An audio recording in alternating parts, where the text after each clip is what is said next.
Welcome guys, welcome to day 43 of daily PYQ discussion series. और sorry पिछले 2 दिन से कोई लेक्चर अपलोड नहीं हो पा रहे थे, लेकिन अभी जो है फिर से रेगुलरली हम सारी चीज़ें फिर से डिस्कस करेंगे। सो जो नए लर्नर है उन्हें बता दें कि इस पूरी सीरीज़ में हम क्या कर रहे हैं, हम जितने भी यूपीएससी की पीवाईक्यू है उन पे बाकायदा रिसर्च कर रहे हैं और ऐसी चीज़ें, राइट, एक क्वेश्चन से हम वो चीज़ें निकाल रहे हैं जो कि अगले साल आपको जो है प्री में देखने को मिलेंगे। तो आज का क्वेश्चन देखते हैं। ये एनवायरनमेंट का ये 2021 का ये क्वेश्चन था। पूछ रहा है कि कॉमन कार्बन मैट्रिक जो कि यूएनईपी के द्वारा सपोर्टेड है, ये डिस्क्रिप्शन भी दे रहा है, वो क्या चीज़ है, समझ गए, ये किस चीज़ के लिए डेवलप किया गया है। तो मतलब अंडरस्टैंडिंग से आप इसमें एक दो ऑप्शन जो है एलिमिनेट कर सकते हैं। हमने यहाँ पे माइंडसेट को जानना है। मैं बार बार कह रहा हूँ, ये सीरीज आपके रिवीजन की तो है ही है। ये जो क्वेश्चन पूछ रहा है उसके वो किस माइंडसेट से आपको वो स्टेटमेंट बना करके दे रहा है, वो माइंडसेट हमने यहाँ पे डिकोड करना है। तो ये जो कॉमन कार्बन मेट्रिक है, मेट्रिक से आपको पता चल रहा है कि कोई चीज़ मापी जा रही है। अब देखो यहाँ पे assessing the carbon footprint building, assessing की बात हो रही है, असेसमेंट की बात हो रही है, मेट्रिक की बात हो रही है। ठीक है, मतलब अगर आपको पता भी नहीं है, हो सकता है ऐसे में आप जा सकते हैं। यहाँ एनेबलिंग की बात हो रही है, एनेबलिंग कमर्शियल फार्मिंग, है ना, फिर कमर्शियल फार्मिंग की बात हो रही है, entities around the world to enter carbon emission trading, है ना। अब देखो एमिशन ट्रेडिंग की हम इतनी सारी बात कर रहे हैं। अगर यूएनईपी को एमिशन ट्रेडिंग के लिए कोई भी प्लेटफॉर्म लॉन्च करना होता, सिर्फ कमर्शियल फार्मिंग, है ना, सिर्फ कमर्शियल फार्मिंग वालों के लिए लॉन्च करते, क्या इलॉजिकल है ना statement. UNEP is a comprehensive चीज, है ना। अगर एमिशन ट्रेडिंग करवानी है तो वो स्टील इंडस्ट्री जो कि हाईली पोल्यूटिंग इंडस्ट्री है ना, इन सारी चीजों से, कोल इंडस्ट्री, इनसे ट्रेडिंग करवाती, लॉजिकली एलिमिनेट कर दो। Enabling governments to assess the overall carbon footprint caused by their countries.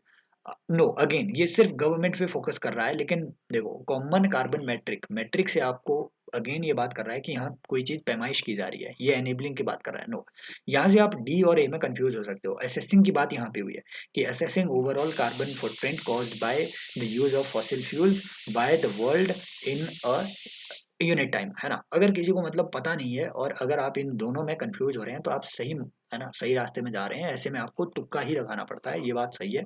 और देयर इज अ पॉसिबिलिटी कि मतलब फिर से ना पूछे वो यूएनईपी, अगेन इस चीज को वो फिर से नहीं पूछेगा। ऐसे रैंडम क्वेश्चन वो आपको डालता रहता है जो आपको न्यूज में देखने को मिलेंगे। ऐसा ही एक जो रैंडम चीज है वो GHG protocol, green house gas protocol जो है, ये गुरु न्यूज में था। इससे इस साल आपको जो है, इससे इस साल आपको क्वेश्चन बन सकता है। ये green house gas protocol basically क्या है?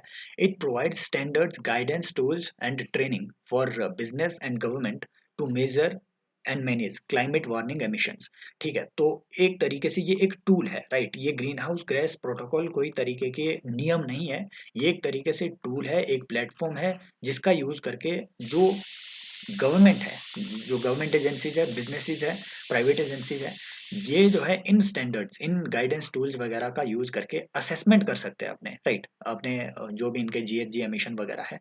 सो इस चीज के लिए जीएचजी एमिशंस को जो है एक तरीके से मेजर करने के लिए और मैनेज करने के लिए ये एक प्लेटफॉर्म है। अगेन ये एक तरीके का एनजीओज का है ना। GHG protocol works with government, industry, association, NGO वगैरह। तो ये यूएन का प्लेटफॉर्म नहीं है, ये बात याद रखनी है, समझ के बात को। यहाँ से क्वेश्चन बन सकता है, ये न्यूज में था। अगेन ये क्वेश्चन एकदम जो है आपके सिम्बायोसिज्म से रिलेट कर रहा है ना। 2021 का क्वेश्चन है, बोल रहा है कि इनमें से कौन कौन सी चीजों में आप can establish symbiosis relationship. Again जब भी वो साइंस एंड टेक में कैन वर्ड यूज करे, जब भी वो एनवायरनमेंट में कैन वर्ड यूज करे, कैन वर्ड यूज करे, तो मान के चलना कि नॉर्मली जो है मैक्सिमम यहाँ से आपको जो है चीजें आउटपुट देखने को मिलेगी, except for some exceptional question. जैसे अगर वो बोले कि इनमें से आर्टिफिशियल मीडियम में कौन कौन चीजें कल्टीवेट हो सकती है, राइट, और यहाँ वो एक ऑप्शन आपको वो इसमें वायरस का भी दे दे, तो उस केस में कैन यूनिवर्सल, है ना, कैन का यूनिवर्सल आंसर होगा, वो लॉजिक वहां पे नहीं यूज होगा, है ना। कुछ एक एक्सेप्शन जरूर रहते हैं, लेकिन एनवायरनमेंट में देखो जहां भी वो पूछे सिम्बायोटिक रिलेशनशिप, मतलब कोई ऐसी रिलेशनशिप जिसमें दो जीव एक साथ जी रहे हों और एक दूसरे को वो जो है सपोर्ट कर रहे हो जीने में, राइट, एक तरीके से पति पत्नी वाला रिलेशन, एक दूसरे को ये मजबूत बना रहे हैं। For example there is something known as, है ना, आपने लाइकेन के बारे में सुना होगा, राइट। लाइकेन जो है it is an example of symbiotic relationship. किन दो के बीच में? इसमें आपको एक बैक्टीरिया मिलेगा, राइट, और इसमें आपको एक फंजाई मिलेगा। फंगस और बैक्टीरिया, बैक्टीरिया नॉर्मली जो कि एक एल्गी ही होती है, इनके बीच ये एक सिम्बायोटिक रिलेशनशिप है, इस्टेब्लिश होता है। ऐसे ही कोरल्स, कोरल्स जो कि नाइडेरियन का एक प्रकार है ना? नाइडेरियन किन्हें कह रहे हैं हम? अगर आपको कंफ्यूज हो भी रहा है ना, तो ऐसे सोचो ये कि भैया अगर मान लो एग्जामिनर को पता भी नहीं है कि नाइडेरियन क्या सिम्बायोटिक रिलेशनशिप इस्टेब्लिश करता है या नहीं करता है, पर दुनिया में अगर अगले ही दिन कोई ऐसा नाइडेरियन मान लो खोज लिया गया जिसमें सिम्बायोटिक रिलेशनशिप उन्हें देखने को मिली, है ना? फंजाई में होगा, प्रोटोजोआ में होगा, ये बात सही है। फंजाई में आपने देखा होगा, राइट? इवन माइकोराइजा, ये चीजें मैं बता रहा हूँ, ये अपने नोट्स में लिख लेना अगर आपने देखा नहीं होगा। माइकोराइजा, माइकोराइजा आपने कभी तो सुना होगा। ये माइकोराइजा एक तरीके का फंगस होता है जो कि आपके राइजोस्फीयर में, स्पेशली जो आपके जड़ है ना, जो पौधों की जड़ें होती है, उसमें माइकोराइजा नाम की एक फंजाई होती है जो कि उन जड़ों को एनेबल करती है to extract nutrients from the soil. समझ गए? तो इनफैक्ट फंजाई भी सिम्बायोटिक रिलेशनशिप करती है, प्रोटोजोआ भी सिम्बायोटिक रिलेशनशिप में पाया जाता है। Cnidarians definitely, corals are an example, है ना?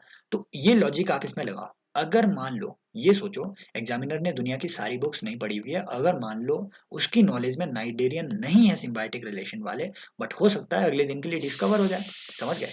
तो इनवैलिड हो जाएगा। And UPSC plays always safe game. So D 1, 2 and 3 is the answer.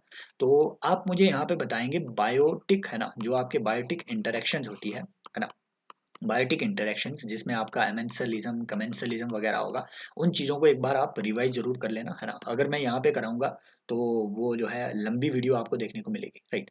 सो एक तरीके से प्रीडेशन, पैरासिटिज्म, एमेंसलिज्म, कमेंसलिज्म, इन सारी चीज़ों के बीच में डिफरेंस जरूर देखना, और आप ये मुझे कमेंट सेक्शन में बताएंगे नीचे, राइट, कि इनके बीच में डिफरेंस क्या है। R2 कोड ऑफ प्रैक्टिसेस, ये भी आपके लॉजिक से सॉल्व होना है। आपने जो है ना, मतलब इस इन चीज़ों में ना थोड़ा आपको सोचना पड़ेगा। थोड़ा अगर आप गेसिंग कर रहे हो तो इंटेलिजेंट सोच के थोड़ा गेस जरूर करना, राइट? ये मेरा तुक्का था और मेरा तुक्का ये बिल्कुल सही हुआ था। R2, है ना? आपने सुना होगा RRR का फॉर्मूला, है ना? Reuse, reduce, recycle. अब R2 इसे हम कह रहे हैं 3R का फॉर्मूला, यहाँ 2R या फिर R2 कोड ऑफ प्रैक्टिस। और अगर आपने अपनी बैटरी देखी होगी ना गुरु, बैटरी देखना, अपने फोन की बैटरी, पुराने फोन की बैटरी देखना, उसके या तो बैटरी के डब्बे में जरूर देखना, उसमें R2 ये वर्ड जरूर, है ना, मेंशन होगा। इनफैक्ट कोई भी बैटरी एनेबल्ड, कोई भी मान लो आपका स्मार्टफोन वगैरह हो, उस स्मार्टफोन की जो हैंडबुक आपको मिलती है साथ में, उस हैंडबुक को भी देखना, उसमें R2 कोड ऑफ प्रैक्टिस ये मेंशन रहता है वहां पे। समझ गए?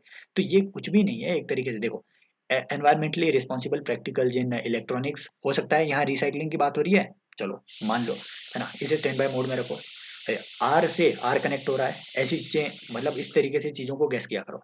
And then ecological management of wetlands under Ramsar convention, इसमें भी आप मतलब तुक्का लगा सकते हो, लेकिन फिर भी अगेन, है ना, अगर यहाँ तक पहुंच रहे हो तो ठीक है, मतलब आर आर से आप मैच कर रहे हो। Sustainable practices in cultivation of agricultural crops in degraded lands, है ना? अगेन ये एकदम फिर से मतलब रद्दी बात है, आर से आर रीजन मैच भी नहीं हो रहा है। तो इस तरीके से आप जो है चीजें और ज़्यादा तरीके से एलिमिनेट कर सकते हैं। And then environmental impact assessment in exploration of natural resources, ये ना बहुत रिस्ट्रिक्टेड चॉइसेस आपको दे रही है ना, कुछ ही चीज़ों को, यहाँ एग्रीकल्चर की ही बात हो रही है, डिग्री और एग्रीकल्चर में भी सिर्फ डिग्रेडेड लैंड्स की। तो इतनी बड़ी अगर कोड ऑफ प्रैक्टिसेस मतलब डेली प्रैक्टिसेस से ये डील कर रहा है कोई चीज़, सो ये डेली प्रैक्टिसेस से तो डील नहीं कर रही हैं ये सारी चीज़ें। समझ गए? डेली लाइफ से डील नहीं कर रही है। सो दिस मस्ट बी ये रिसाइकलिंग ऑफ इंडस्ट्री।